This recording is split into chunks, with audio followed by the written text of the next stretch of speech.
This might be one of the most difficult concepts to master. Today, we're going to be talking about non-attachment, what it is, how it works, and how if you could successfully implement this, it would exponentially increase your happiness. Are you ready?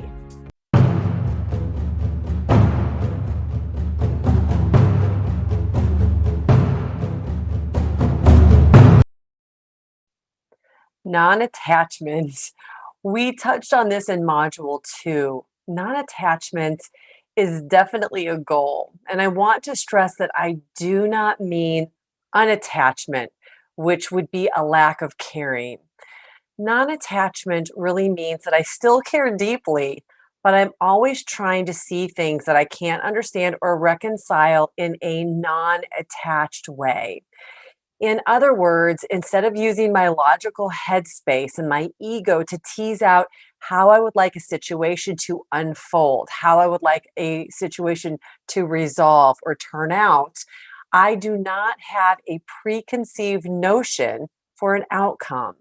So it's almost kind of to me like you would take yourself and you would see yourself from this perspective, looking at yourself and observing. And if you were the observer, you probably wouldn't have emotions attached to how things were coming out. You were just observing it, almost like watching a TV show. This is still a huge work in progress for me, and it's definitely a more evolved way of thinking. So, if you could really get into this and stay in this state, you would probably never be disappointed because you didn't have an attachment to an outcome. And I think the best book that I have ever read that demonstrates this practice is Michael Singer's The Untethered Soul.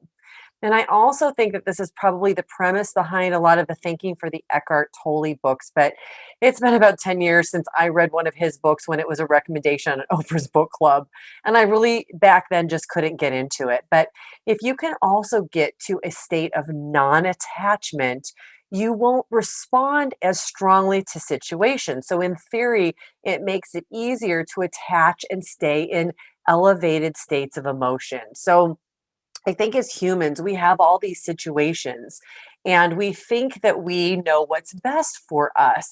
But there are a lot of things that we can't understand from this perspective. And remember, I've talked a lot about having that higher self. Well, the higher self is really the one playing the game. We in our bodies have this piece of our soul that we've brought in and we're playing the role of the game, but we're not really the controller. We don't have the control of the game. Our higher self is guiding and helping us move down a certain path. So the more that we can become non attached to how things are going to turn out, the easier it becomes to live our life in this state of gratitude, to have peace, kind of have that washed over feeling of everything's going to be okay and everything is unfolding perfectly. I'm going to talk about that a little bit more in module 11. But it is, like I said, very difficult to get into that state because we are trained to think, look further down the road. How will something turn out? Anticipate how this is going to be. Anticipate that. But if we're honest, the only consistent in our life is change. And we a lot of times don't control what changes around us because everybody, as you know now, has free will. And that can change the game very, very quickly. And so when we get super attached to an outcome, although we think at that moment that that might be the best thing for us, oftentimes we can't see what we can't see. And maybe there's some better path. Maybe there's a different perspective that we haven't yet thought of.